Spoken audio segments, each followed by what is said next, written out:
Importante.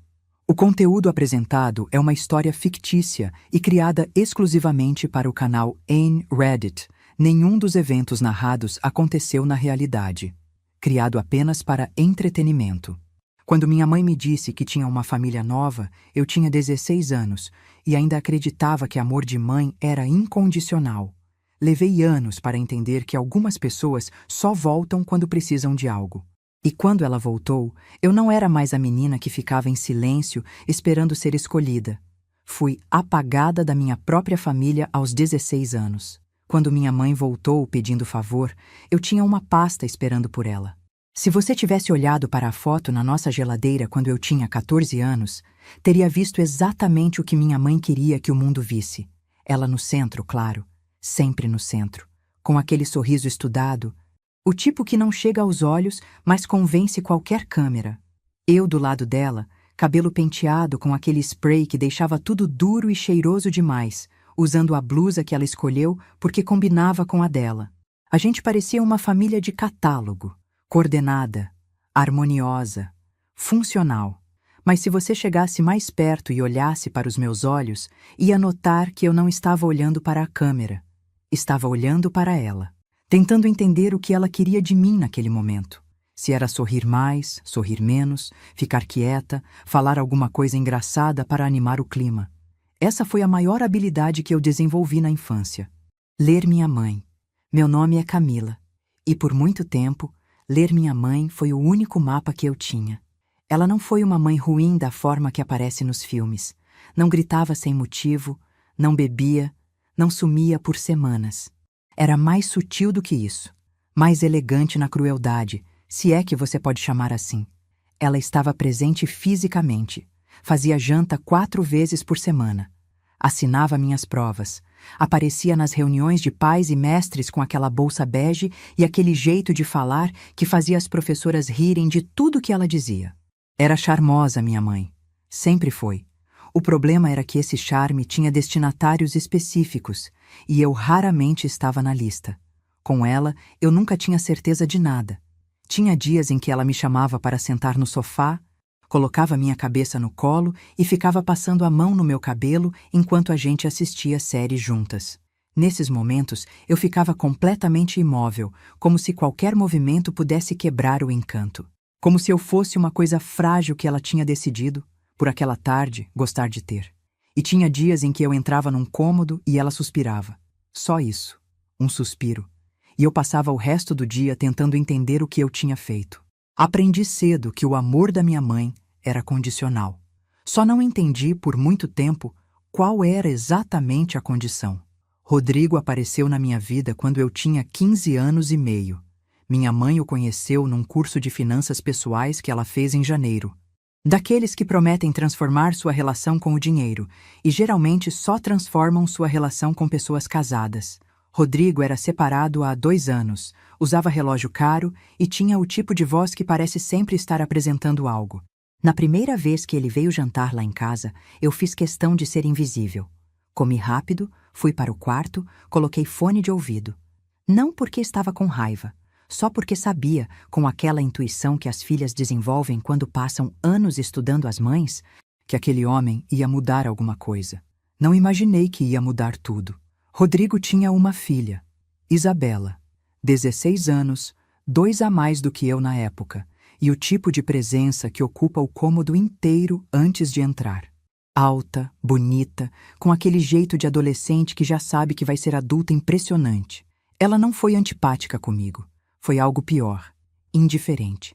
Me olhou uma vez, avaliou e decidiu que eu não era relevante. Minha mãe a adorou imediatamente. Eu vi acontecer. Vivo em câmera lenta até hoje quando lembro. Isabela fez algum comentário sobre decoração, algo sobre como as cores da sala eram muito anos 2000, e minha mãe riu daquele jeito. Aquele jeito que eu só via quando ela estava tentando impressionar alguém. Jogou a cabeça para trás, colocou a mão no braço dela, disse: "Nossa, você tem um olhar incrível." Eu estava sentada a 1 metro de distância. Ela nunca tinha dito que eu tinha um olhar incrível. Os meses seguintes foram uma série de pequenos deslocamentos que, somados, me tiraram do centro da minha própria casa. Primeiro, foi o quarto, O meu ficava na frente, maior, com janela para a rua. Quando Rodrigo começou a ficar nos fins de semana e Isabela vinha junto, minha mãe me pediu, de forma muito gentil e muito firme ao mesmo tempo, se eu me importaria de trocar de quarto com ela. Só quando ela estiver aqui, Camila. É temporário. Temporário durou 8 meses. Depois virou permanente sem que ninguém me avisasse formalmente. Eu simplesmente fui percebendo que minhas coisas nunca voltaram para o quarto da frente. E as dela foram chegando aos poucos. Uma bolsa, um carregador, depois uma gaveta inteira, depois um cartaz na parede. Depois foi a rotina. Minha mãe sempre tinha me buscado na escola às 6 da tarde. Pontualmente. Era uma das poucas coisas que eu podia contar. Depois de Rodrigo, passou a ser às 6h30, depois 7. Depois ela ligava dizendo que eu poderia pegar ônibus porque ela e Rodrigo tinham ficado para jantar. Não era raiva, era apagamento. Lento, consistente, como borracha em cima de lápis. E o pior era que quando eu tentava nomear, ela revertia. Você está exagerando, Camila. Você sempre foi muito dramática. Ou então, eu preciso ser feliz também. Você não quer que eu seja feliz? Aprendi a não nomear. Meu 16º aniversário foi numa sexta-feira. Minha mãe tinha prometido que a gente ia jantar no restaurante japonês que eu amava. Só nós duas, como a gente fazia quando eu era menor. Eu fiquei animada a semana inteira com isso. O que era idiota, eu sei, mas eu tinha 16 anos e ainda achava que promessas significavam alguma coisa. Na quinta noite, ela me chamou na cozinha. Tinha aquele tom, o tom de quem vai pedir desculpas, mas já decidiu que a desculpa é suficiente. Camila, o Rodrigo conseguiu ingresso para um show amanhã. A gente vai no aniversário na semana que vem. Tudo bem? Você escolhe o lugar. Eu não disse nada por uns 3 segundos. Depois disse: tudo bem. Não era tudo bem. Mas eu tinha aprendido que dizer isso era mais seguro do que a alternativa. No dia do meu aniversário, eles foram ao show. Isabela estava lá. Eu vi as fotos no Instagram da minha mãe mais tarde, ela abraçada com Isabela na fila, com a legenda: Noite de meninas, com essa aqui. Eu comi um pedaço de bolo de caixinha que eu mesma tinha comprado, sentada na cama pequena do quarto dos fundos, e escrevi no meu diário que estava bem, que estava crescendo, que ia entender quando fosse mais velha. A semana que vem nunca aconteceu. A frase que mudou tudo veio num domingo de março, quando eu tinha 16 para 17 anos. Eu tinha pedido para a gente fazer algo simples, assistir um filme, qualquer filme, só nós duas, como antigamente. Ela estava na cozinha arrumando os pratos de uma forma que indicava que a conversa estava me incomodando mais do que ela. Mãe, eu só quero um tempo com você. Ela parou, colocou o prato na pia, virou para mim com aquela expressão que eu não sabia ainda nomear, mas que aprendi depois, que se chama inconveniência. Camila, eu tenho uma família nova agora. Você vai entender quando crescer. Família nova. Eu fiquei parada no meio da cozinha por um tempo que não sei medir. Ela voltou para os pratos como se tivesse dito algo absolutamente razoável, como se tivesse me explicado a previsão do tempo. Eu fui para o quarto, fechei a porta sem fazer barulho e sentei no chão com as costas na cama. Não chorei. Fiquei só olhando para o rodapé e tentando entender como uma pessoa diz essa frase para a filha. Família nova. Como se eu fosse um modelo descontinuado. Eu saí de casa 3 semanas depois. Não foi uma cena. Não teve grito, não teve porta batendo, não teve nada dramático. Foi uma terça-feira de noite. Eles estavam jantando os 4, Rodrigo, Isabela, minha mãe e mais um primo do Rodrigo que tinha aparecido do nada e que minha mãe já chamava de querido, como se o conhecesse há anos. Eu estava sentada na mesa e percebi que ninguém tinha me perguntado como tinha sido meu dia. Não naquele dia, não na semana anterior, talvez no mês anterior. Eu era mobília. Subi, coloquei numa mochila o que cabia: 2 conjuntos de roupa, meu carregador, o caderno onde eu escrevia, uma foto minha com minha avó que já tinha morrido, e 340 que eu tinha guardado de presente de aniversário do meu pai, que morava em outro estado e mandava dinheiro porque era mais fácil do que aparecer. Deixei um bilhete na minha cômoda que dizia: fui dormir na casa da Pri. Volto no fim de semana. Não voltei. Priscila era minha melhor amiga desde o 7º ano. Baixinha, sardenta, com o tipo de família barulhenta e caótica que a gente vê em filme e acha exagerado, mas que existe de verdade. Mãe, pai, 2 irmãos mais novos, uma avó que dormia na sala e assistia televisão até meia-noite. Quando eu cheguei na porta dela com a mochila e um sorriso que não enganava ninguém, ela me olhou por 2 segundos e disse: "Pode entrar, a minha mãe já fez arroz demais de qualquer jeito." Dormi no seu quarto por 6 semanas, no chão, num colchonete que ela tinha puxado debaixo da cama.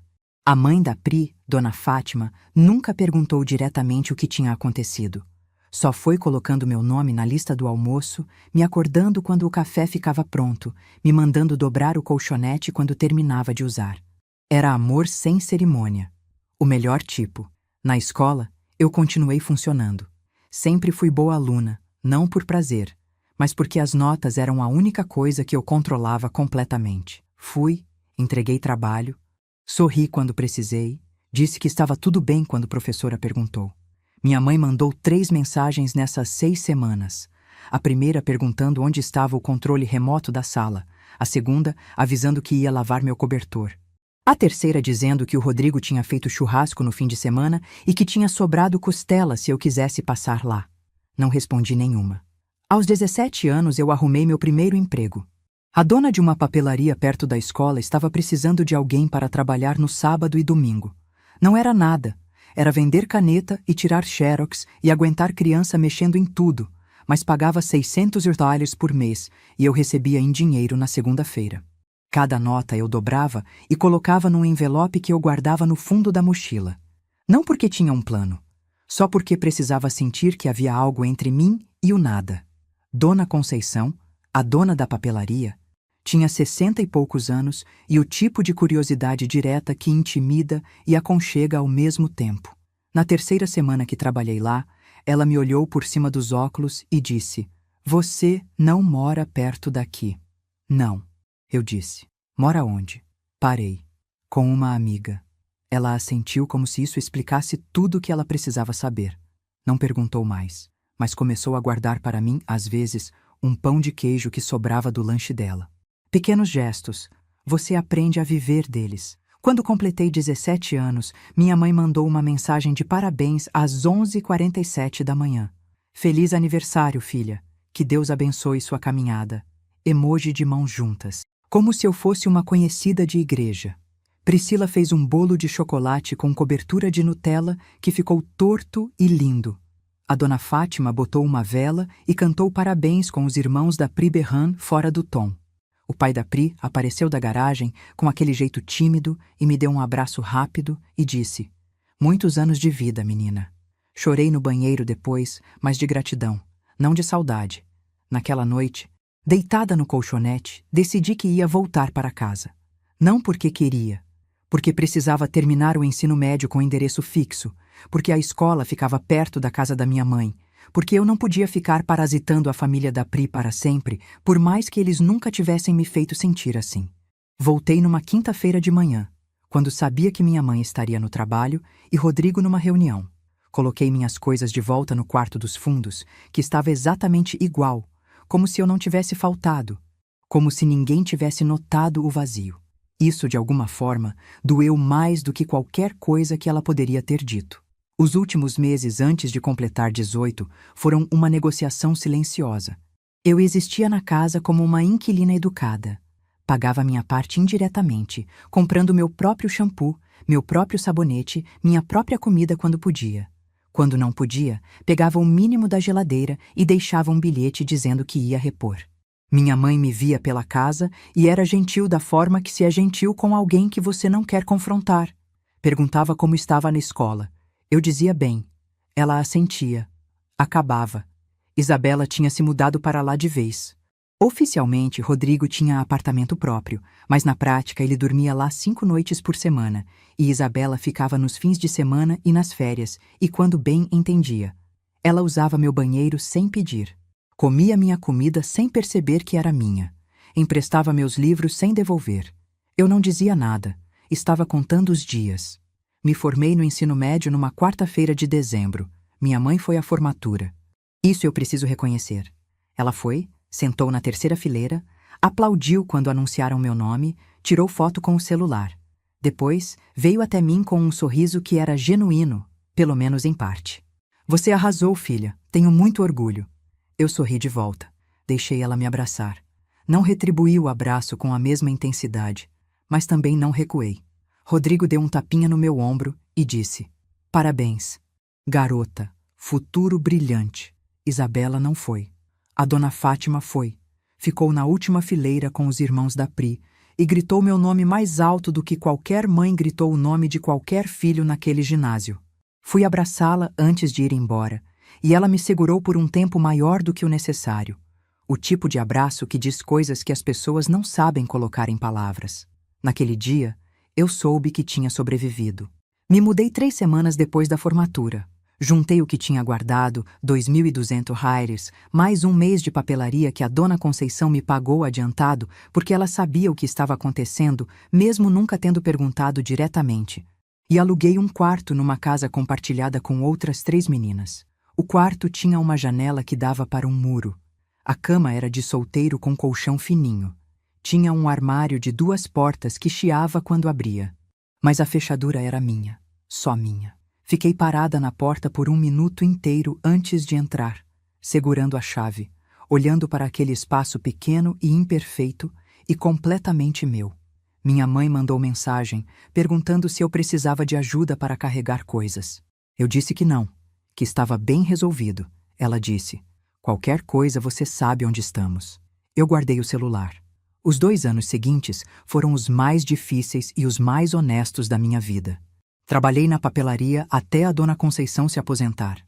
Depois arrumei emprego numa gráfica, depois num escritório de contabilidade fazendo serviços administrativos. Nada glamouroso, muito arquivo, muita planilha, muito café que eu fazia para os outros sem que ninguém me pedisse, porque aprendi cedo que se tornar necessária é uma forma de segurança. Fiz um curso técnico em design gráfico à noite. Não porque alguém sugeriu, porque eu sempre gostei de criar coisas e precisava de uma habilidade que pudesse virar dinheiro. Pagava aluguel, conta, comida, curso. O que sobrava era pouco, mas sobrava. E esse pouco eu guardava com uma disciplina que beira a obsessão. Porque quando você já não teve nada, qualquer coisa que se acumula parece milagre. Não falei com minha mãe por 18 meses. Não foi decisão dramática. Foi exaustão. Toda vez que a gente se falava, eu saía da conversa me sentindo menor. Era mais fácil não falar. Ela mandava mensagem de vez em quando. Tô com saudade de você. Passando para saber se está bem. Vi uma coisa aqui que te lembrou. Eu respondia com tô bem e parava por aí. Ela não insistia. Isso também dizia muito. Tinha 20 anos quando comecei a trabalhar como freelancer de design. Comecei pequeno, logotipos para amigos de amigos, artes para redes sociais de pequenas empresas, cardápios para restaurante do bairro. Cobrava pouco porque ainda não sabia quanto valia. Aprendi a cobrar mais conforme fui aprendendo que meu tempo tinha peso. Montei um portfólio, criei um perfil no Instagram só para trabalho. Passei madrugadas aprendendo software que não me ensinaram no curso. Errei muito, refiz mais. Fui melhorando na calada da noite enquanto as roommates dormiam. Aos 21 me mudei para um apartamento próprio. Pequeno, kitnet, mas sem dividir com ninguém. Comprei uma mesa decente para trabalhar. Uma cadeira que não doía nas costas depois de 3 horas. Um abajur para deixar a luz mais quente porque aprendi que o ambiente importa quando você passa 12 horas dentro dele.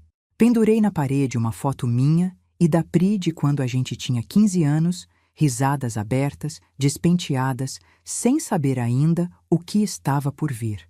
Do lado, colei um post-it que dizia: você fez isso sozinha. Não esqueça. Não esqueci. O contato veio numa terça-feira de manhã, quando eu estava no meio de um projeto e com 3 prazos para a semana. Número desconhecido. Deixei tocar. Depois, aviso de mensagem de voz. A voz era a mesma. Sempre é a mesma. Isso me desconcerta. Como alguém pode soar exatamente igual depois de tanto tempo, depois de tanta coisa? Camila, é sua mãe. Tô ligando porque queria muito conversar com você. Faz tempo demais que a gente não se fala direito. Tenho sentido sua falta. Você toparia tomar um café essa semana? Saudade. Café. Conversar direito. Fiquei ouvindo 3 vezes. Não pela emoção, mas porque eu sou do tipo que precisa entender o subtexto antes de reagir. Por que agora? Por que essa semana? Respondi por mensagem. Posso na quinta de tarde. Ela respondeu em menos de 2 minutos. Ótimo. Que horas? Nos encontramos numa cafeteria no centro. Lugar dela, escolha dela. Cheguei pontual. Ela já estava lá, numa mesa perto da janela, com um cabelo diferente do que eu lembrava, e aquela bolsa bege que ela usava em ocasiões que queria parecer acessível, mas não informal. Me levantei por dentro quando a vi. Não de amor, de reconhecimento. Aquele tipo de reconhecimento que dói um pouco. Ela se levantou, me abraçou, disse que eu estava linda, que o cabelo estava lindo, que eu parecia bem. Muitos adjetivos, sempre sinal de que o assunto principal vai demorar para chegar. Pedimos. Ela tomou o cappuccino, eu tomei água com limão porque estava nervosa e não queria cafeína por cima do nervoso.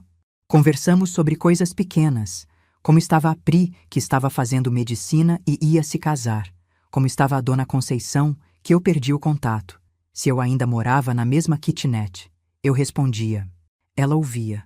Parecia genuína, ou pelo menos ensaiada o suficiente para parecer. Então, ela colocou a xícara na mesa, juntou as mãos e disse: Camila, eu queria pedir sua ajuda com uma coisa. A Isabela foi aceita num curso incrível. Design de moda, em São Paulo. Mas as mensalidades são altas. O Rodrigo está passando por um momento difícil financeiramente e eu pensei que talvez, já que você trabalha com design, você pudesse entender o valor disso para ela. Ia ser um investimento lindo. E a gente podia usar isso para se reaproximar, sabe? Silêncio. O tipo de silêncio que eu precisei construir ao longo de anos para não dizer a primeira coisa que vem na cabeça. Ela estava me pedindo para pagar a faculdade de Isabela. Isabela, que dormia no meu quarto, que usava meu banheiro sem pedir, que minha mãe tinha chamado de família enquanto me chamava de a filha, para as visitas. Olhei para ela por um longo momento. Depois abri a bolsa, tirei uma pasta fina que eu tinha trazido e coloquei sobre a mesa entre a minha água e o cappuccino dela. Ela olhou para a pasta com uma expressão que ainda não era preocupação. Ainda era curiosidade. O que é isso? Abre, eu disse. Item 2. Ausência em datas comemorativas, aniversários, formaturas, momentos críticos. 6 ocorrências documentadas. Custo emocional. Incalculável. Valor simbólico atribuído. R$ 4.800. Item 3. Deslocamento forçado do quarto principal para a acomodação de terceiro. Dano psicológico e material. Valor estimado. R$ 1.500. Item 4. Custo de subsistência arcado de forma independente entre 16 e 18 anos. Período em que a responsabilidade legal ainda era sua. Alimentação, transporte, material escolar. Total aproximado. R$ 5.400. Item 5. Curso técnico financiado integralmente pela própria requerente, sem nenhuma contribuição da responsável legal. R$ 2.800. Subtotal, R$ 17.700. Observação final. Este documento não inclui os valores referentes a afeto não correspondido, promessas não cumpridas e o custo de reconstruir autoestima do zero sem nenhum auxílio materno. Esses itens foram omitidos porque não existe cifra suficientemente alta. Minha mãe ficou olhando para a segunda folha por tanto tempo que eu comecei a ouvir o barulho da cafeteria de um jeito que antes eu não ouvia. A máquina de café. Uma criança na mesa do fundo. Um homem rindo alto no balcão. Quando ela finalmente ergueu os olhos, não eram os olhos de quem foi pega. Eram os olhos de quem decidiu atacar porque não sabe recuar. Você está sendo cruel, Camila. Eu inclinei levemente a cabeça. Estou sendo contábil. Tem diferença. Eu fiz tudo o que pude por você. Eu sei que você acredita nisso. Peguei minha água, dei um gole, coloquei o copo de volta com calma. E isso, na verdade, é a parte mais triste dessa história toda. Ela fechou a pasta, empurrou na minha direção como se o papel queimasse. Não vou ficar aqui sendo julgada pela minha própria filha. Você não está sendo julgada. Eu não levantei a voz. Não precisava. Você está sendo informada. É diferente. Julgamento teria emoção. Isso aqui é só documentação. Ela pegou a bolsa. Aquele gesto de mulher que vai embora antes que a conversa chegue, onde ela não quer chegar. Conhecia de cor. Espera, eu disse. Ela parou. Não sei por que parou. Talvez porque no fundo ainda esperasse que eu fosse recuar, pedir desculpa, dizer que tinha exagerado, que aquilo tudo tinha sido uma brincadeira de mau gosto de uma filha ressentida. Mas eu não era mais aquela menina que ficava parada na cozinha processando em silêncio o que não conseguia nomear. Você veio aqui me pedir dinheiro, eu disse. Dinheiro para pagar o curso de uma menina que dormiu no meu quarto sem que ninguém me pedisse permissão.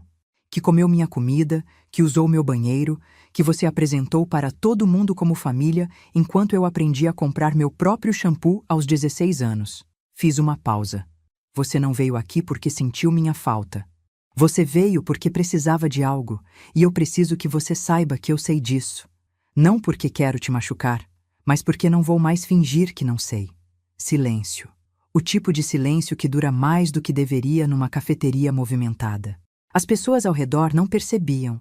O mundo continuava girando normalmente enquanto algo entre nós dois finalmente parava de fingir que estava bem. Minha mãe ficou de pé, bolsa na mão, e por um segundo só, eu vi alguma coisa cruzar o rosto dela. Não sei nomear direito. Não era culpa, acho que culpa tem textura diferente. Era mais como o reconhecimento de alguém que olha no espelho e vê uma coisa que não esperava ver. Durou menos de 3 segundos. Depois, ela endireitou os ombros, colocou os óculos de sol mesmo estando dentro do estabelecimento e disse: Espero que você seja feliz, Camila. Já sou, eu disse. Aprendi sozinha. Ela saiu. Eu fiquei sentada olhando para a pasta sobre a mesa por um tempo. Depois chamei a garçonete, pedi um café que eu não ia tomar antes por nervosismo e fiquei olhando pela janela enquanto a rua lá fora continuava absolutamente indiferente a tudo aquilo. O que veio depois foi silêncio. De novo.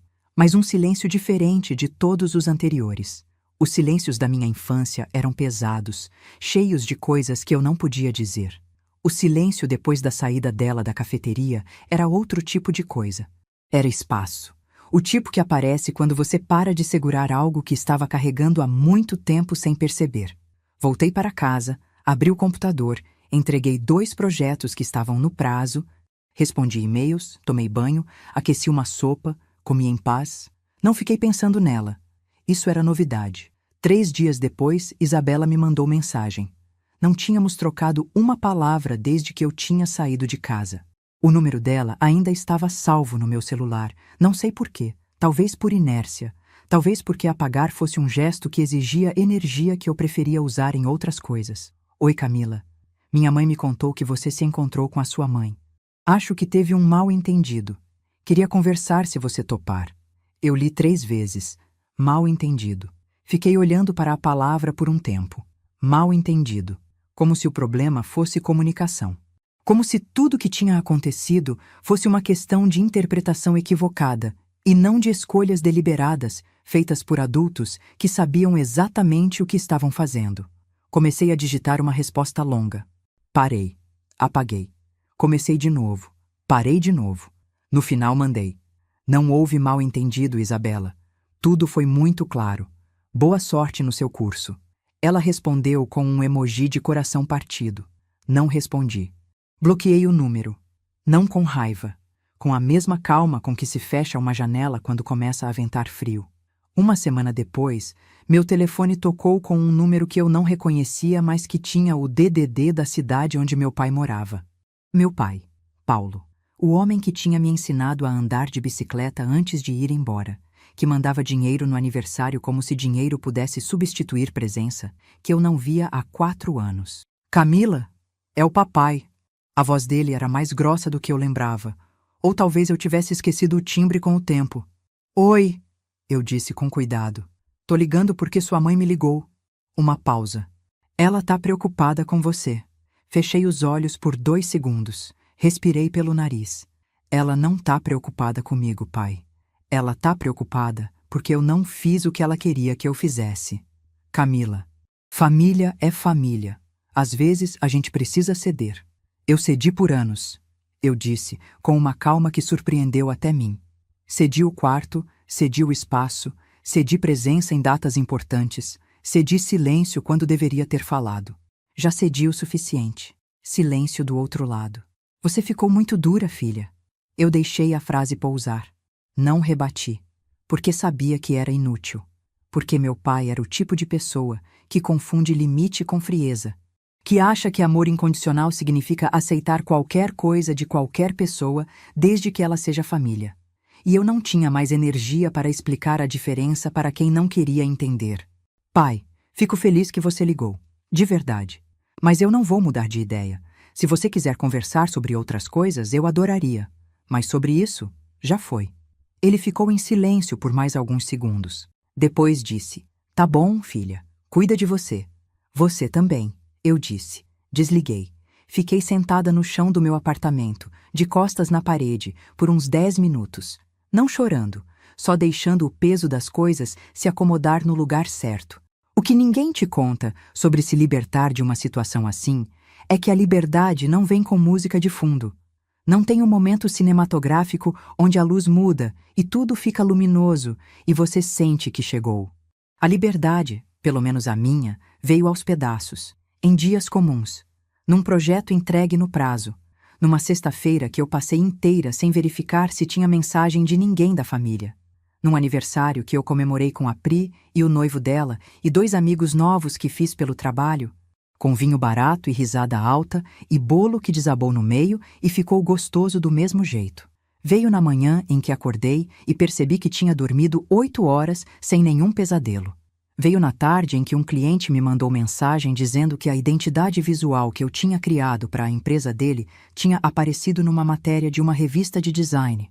E eu fiquei olhando para a tela por um minuto inteiro, sentindo um orgulho tão limpo, tão sem mistura, que não sabia direito o que fazer com ele. Liguei para a Pri. Ela gritou no telefone.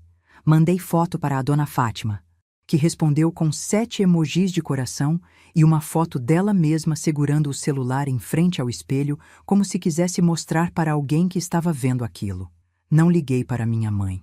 Não porque tivesse me esquecido, mas porque aprendi. Finalmente, a diferença entre o que eu queria que ela fosse e o que ela era de fato.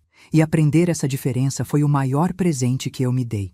A parte que eu não esperava, a parte que ninguém avisa, foi o que aconteceu com o trabalho da minha mãe. Eu soube por uma conhecida em comum, uma mulher que tinha feito curso comigo e que por alguma razão ainda tinha contato com gente do círculo da minha mãe. Ela me mandou mensagem numa tarde de outubro, sem preâmbulo. Camila, não sei se você sabe, mas parece que a sua mãe está passando por um momento difícil. O Rodrigo saiu de cena, acho que separaram. Vi ela comentando umas coisas vagas nas redes. Fiquei olhando para a mensagem por um tempo. Não senti alegria. Preciso ser honesta sobre isso. Não foi um momento de triunfo. Foi mais uma sensação morna e estranha, como quando você espera que uma notícia te afete mais do que afeta, e aí fica meio desorientada com a própria indiferença. Fui até o perfil da minha mãe no Instagram. Continuava aberto, eu nunca tinha bloqueado, só parado de seguir. As últimas fotos eram de meses atrás, sem Rodrigo, sem Isabela, sem churrasco de família, sem vinho tinto, sem legenda com hashtag abençoada. A última foto era dela numa varanda que eu não reconhecia, de costas, olhando para a rua. Sem legenda. Só a foto. Tinha 15 curtidas. Fechei o aplicativo. Ela mandou mensagem 2 meses depois. Não era o número que eu conhecia. Era um número novo, o que significa que ela sabia que eu poderia ter bloqueado o antigo, o que significa que ela pensou sobre isso. Planejou. Camila, não tô te pedindo nada. Só queria dizer que pensei muito nas coisas que você disse naquele dia. E que você tinha razão em algumas delas. Eu sei que isso não conserta nada, mas achei que você merecia ouvir.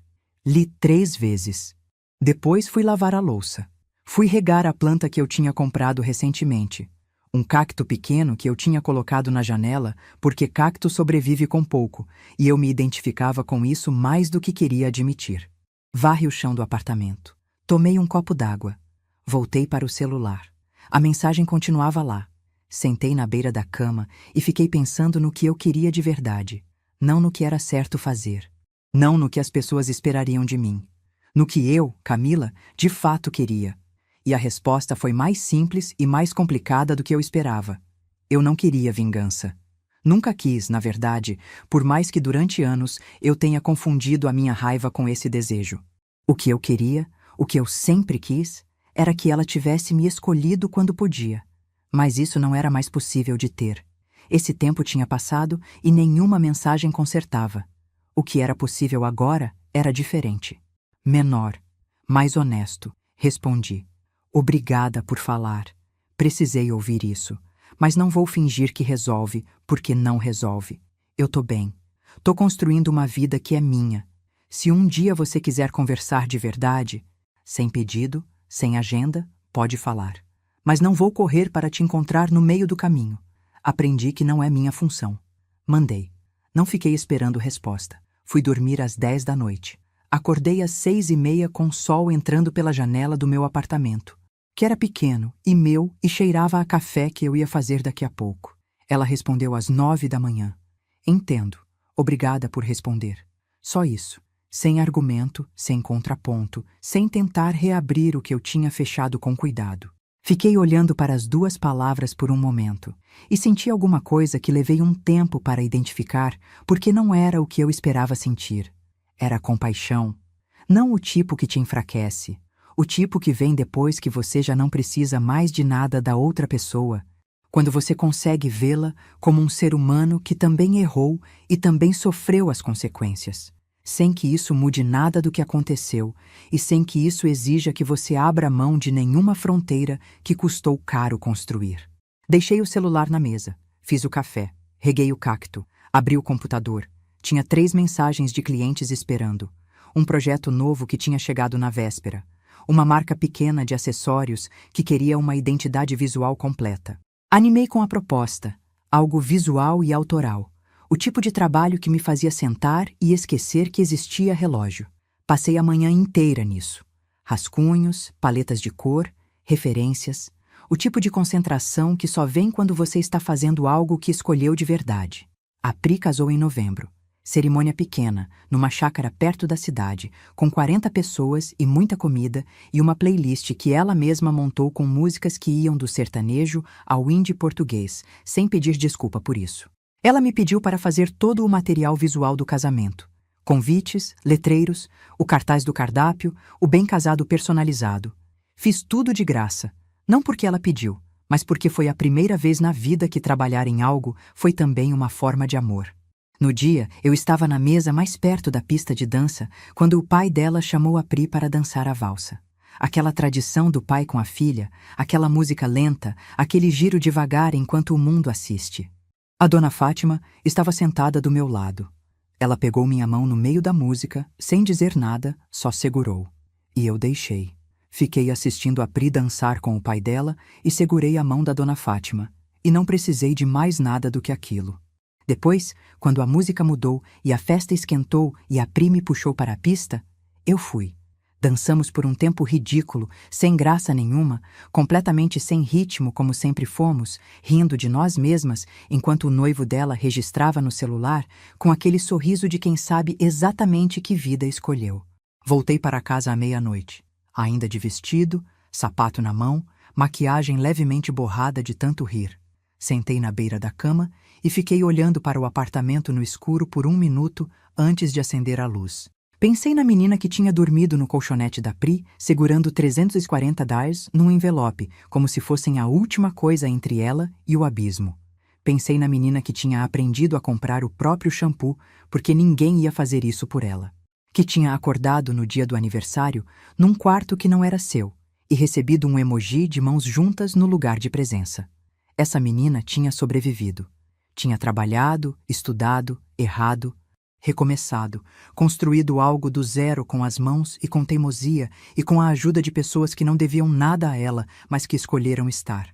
Acendi a luz, pendurei o vestido, lavei o rosto, olhei para o espelho por 1 segundo, não procurando aprovação, só olhando. Fui dormir. E dessa vez, finalmente, o silêncio só soou como silêncio. O que chama a atenção nessa história não é a maldade, é a normalidade.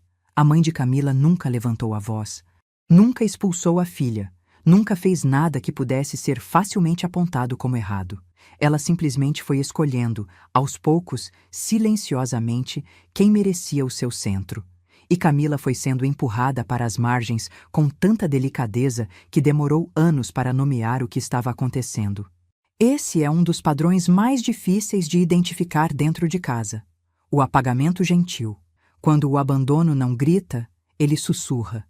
E sussurros são muito mais difíceis de provar, de explicar, de superar.